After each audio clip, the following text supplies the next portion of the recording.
Hey guys, this is Lieutenant Dan coming at you with another video of my table. But I'm really just going to break down all the steps I took to get the table as you see in this short clip. So that includes all the sanding, priming, painting, the different colors I used, and so on. So I'm going to try and make this as short as possible, but this was a pretty long process, so I'm going to do my best. All right, here we go. So I've already had it sanded down to 220 before I sprayed the first coat of prime on here. So I did the first coat of prime, and I don't know, I'm just kind of guessing on how to do this. So I went back and I just lightly sanded 220 again, just to make sure that it's all still nice and smooth.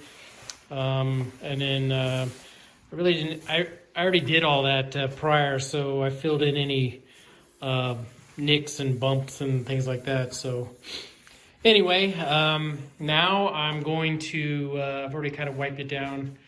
I'll wipe it down one more time, and then I'm going to spray another coat of prime.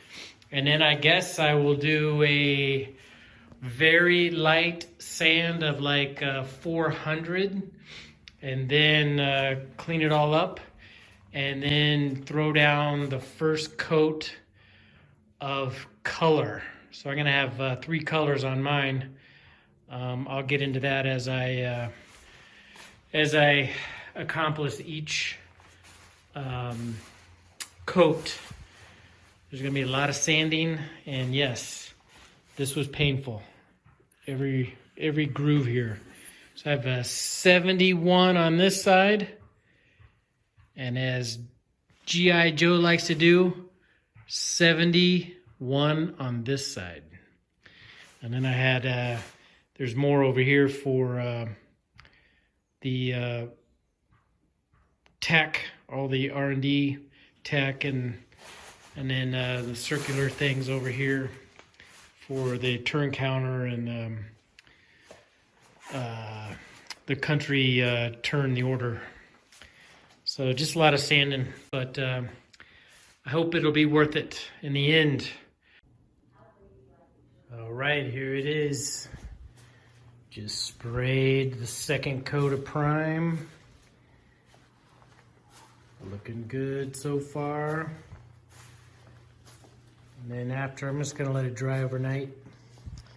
Then I'm going to very lightly, and I mean lightly, because that's what Sire Blood said, sand it with 400. Okay. Then I'm gonna start painting color. All right, guys, now we're ready to start laying down some color. So I taped up everything, and what I'm going to do is I'm going to spray the inner frame around the map black. And so this is this canyon black I use as a satin finish. It's not too dark, but it's not too flat either. So it's kind of a nice happy medium. And then this was the primer that I used everywhere. But so basically the steps I'm going to use is I'm going to go ahead and throw down 1 coat of this black. Then I'll go back and do a light, very light sand of 220. I'll do another coat of black, and then I'll do another light sand of 400, and then I'll do the final coat of black. All right, so I repeated the process for the dark brown. So this is it's called dark walnut. And essentially after I had primed it with 2 coats, with the final sanding being 220, I then laid down 1 coat of the dark walnut, sanded it at 220, and then I did another coat of dark walnut, sanded it very lightly at 400, and then I did a final coat of the dark walnut. So it would be 3 layers of paint in between. I would sand from 220 to 400. All right, now we're ready to do the bottom. So originally I was going to stain this, but because I'm going to put a skirt framing the tabletop in walnut, and if I stain walnut and stain pine the same color, they'll never match in color just because of how the wood soaks in the stain. So it wouldn't match right, and I think it would kind of take away from the look I was going for. So what I'm going to do is go ahead and paint the bottom the same color as what I did up top, that dark walnut. So I'm going to have to go ahead and sand this down and then start the priming process. So I'll sand to 150 to get it to a point where I can start priming, and then I'll sand it at 220. I'll prime it and do a light sand at 400, and then I will then start laying down the dark walnut, and then going through the steps of sanding, painting, and so on. All right, I think that one about killed me. My mask wasn't very tight. I mean, it was tight, but it wasn't tight. And I sucked in like half a can. It took about 2 cans to get all that primed up. I just got done sanding with 220. I'm taking a break all day because I think I inhaled a little bit too much fumes. Not good. Probably gonna feel that in about 5 years. Anyway, a little irritated about that. Even had 2 masks on. I'm just gonna have to tape it up or something. So it's all nice and smooth. Gonna do a quick prime. Do a light prime of, light sand of 400. And then I will start painting it that dark brown. And then I'll just do 2 coats of that, and it should be good.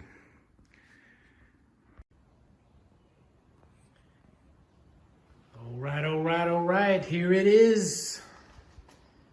I have finished the dark brown, as you can see on the top. And underneath, for the most part, I got a few touch-up areas, but I got a couple coats on there, nice and smooth, or at least to the look I'm going for anyway. And then what I'm gonna do last is all the gray area. That'll be the cream with the very weathered look. And so if you can imagine, that'll be cream. And then you have the Sire Blood theme map. So everything will kind of blend in real nice. The dark brown will be accented. Of course, you won't see all this dark brown because all my trays are gonna be that cream weathered. So you'll have like this edge showing, and then this won't show, this won't show. I mean, you'll see this edge here. So you'll see nothing but cream and weathered all on the top. But if I have the trays in, you'll have that accent, just like the borders of the territories. I thought that would make everything kind of pop out really nice. All right, guys, now I'm ready to put down my first coat of that heirloom white. So I got everything taped up. And so what you see here is the primed surfaces have been sanded to 220. And now this is showing you the what it looks like after the first spray of that heirloom white.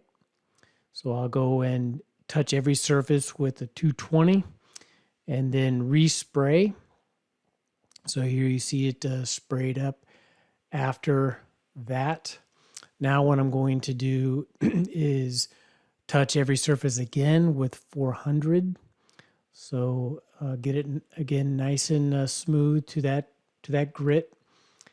and then I'm going to put down my final coat of the heirloom white. All right, so here we have, I just took off all the tape, and this is what you get with that heirloom white. It's very bright in contrast to the very dark brown. But remember, I'm going to add the weathering effect via sired blood, and that will make this white a kind of a cream. And so it'll fill in all the imperfections that I put in for those IPC trackers that you see there. I took an X-Acto knife and I scraped everything around there just to kind of give it a more weathered look. Oh yeah, I forgot. I got to put down some red. So I just put in a couple of the slots there to indicate if the Axis are winning based on the number of victory points. So I'm going to now go ahead and start taping things up, and then I will go ahead and apply that the polyurethane to give the cream surface a weathered look. And here it is. So I forgot to film the weathering process, but basically I just took this honey satin polyurethane and rubbed it in, wiped it off. So I do a certain section, wait a few seconds, maybe like 45 seconds or something like that, and then I'd start wiping it off. And man, it really came out nice, nice and beat up looking, dirty. And as Sired says, it's like a lot of battles have taken place. So I'm really happy with how it toned down the white, made it creamy, dirty, and how it blends in with the dark brown.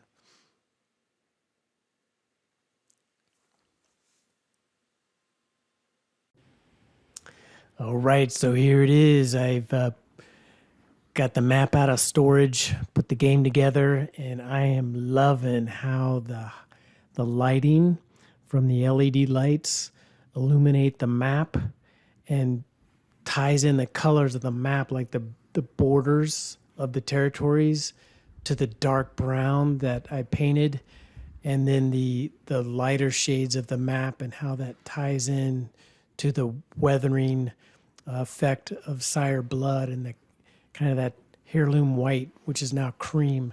Just everything just ties together really well. It looks like this table's been around. As Sire said in one of his videos, like this table has seen some battles, but that whole LED illumination thing, it's just so cool. So I will have to call this video a wrap.